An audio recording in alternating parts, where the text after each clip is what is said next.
My grandpa always said, you never get a second chance to make a first impression. And online, that's your website. And that's why London Real is currently migrating our entire web presence over to squarespace.com, an all-in-one design and build service for your website. To check them out, click on the link below, go to squarespace.com, use the code London6, you get 10% off, and make that impression. Oh, okay. See, you need to understand something. The early Greeks and Romans didn't have the cancer of racism to the same degree that some of their ancestors had today. They respected talent. The same way, the U.S. government, they respect talent. Can Obama put a happy face on what Bush was doing before? Can he deport more people? Yes, he'll deport more people than Bush did. Can he go to war even more? Yes, and on top of that, they'll give that motherfucker a Nobel Prize for sending mercenaries in. He can do it. We respect talent. Can the black dude do it? All right, bring him in then. Cool. Do it. Run the empire for us. That's essentially what they're doing now. So I guess we've come full circle to the point where it's, okay, who cares what the color is as long as we're making this money. Did you have hope in 08? When I voted for Obama, but did you have real hope in 08, or were you just like, let's see how this plays out? I've always been a hope for the best, prepared for the worst. And I definitely hoped for the best and I prepared for the worst. I wasn't caught off guard. I think that, I always say that, I don't really expect too much, so I'm hardly ever disappointed. So it's not like I was government or in general. Well, I mean in general. So it's not like I can trust people to be who that character is. That's as much as I can trust anybody. If I don't know you, I can't trust you. But if I know you, I know what your character is.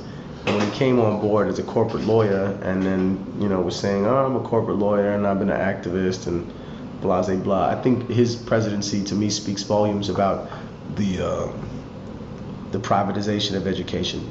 Because if he had gone to a community college somewhere in New York or Boston, then I don't know if he'd be president of the United States. He went to Harvard specifically. And you remember when he was running, they said he had no accolades. You've been senator for 2 years. Before that, you were a state senator. You didn't do nothing. You have no achievements. And they said, oh, he was the editor of the Harvard Law Review. He ran on that, but it was one of the damn points of his campaign. I'm the fucking Harvard Law Review. Yeah, that's a lot different than saying, oh yeah, I run a school, no disrespect, but I run a school paper at a city college or at a community college out of nowhere.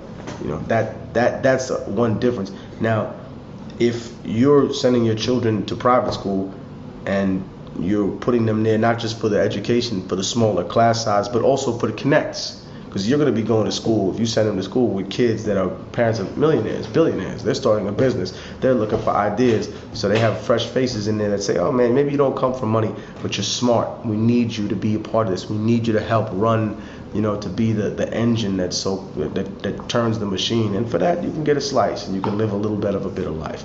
That's what people are trying to do. The only problem is that if you live like that and you say, okay, my kid doesn't go to public school, fuck that. I don't care about those kids. What does it need to matter to me? Okay, well, fine. When one of them kids that couldn't find a job and has no future, after going to jail and can't get hired from nowhere, decides to carjack your rich little son and blow his fucking brains out, don't think that you didn't have a hand to do with that. Oh, that's ignorant technique. Really? Well, it's like blackjack, Put a card up, put another card up, put another card up, put another. Now the dealer got to go 4 cards, right? You took away some of them choices that he potentially could have had by draining that budget, by ripping it to pieces. I'm not saying that his life would have been perfect if you had done that. I'm not saying that individual, whether white, black, brown, red, anything, Asian, I'm not saying that his life would have been perfect, but if the state or if the school system in any way, shape, or form was even a smidgen more responsible, this child would have had an infinite amount more of choices and ideas that I see, And I only say that because when I look at people, I try to see the best in them, even if they show me the worst.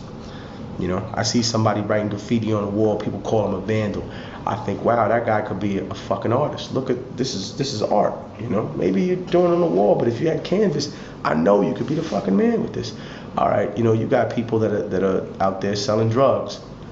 You're a fucking entrepreneur, dude. You're managing a business. You could be an accountant. You know what I mean? You got to count money. But if you were working for Pfizer and you were selling fucking Viagra to niggas, they would have given you employee of the month. But you out here selling pills and Oxycontin that you stole from somewhere. You're going to jail. You know, I think that those are things that really strike me, because when I look at those lost opportunities, I see a lot of wasted talent out there, and all we're doing is feeding a prison industrial complex rather than actually addressing the struggles and strikes of the people.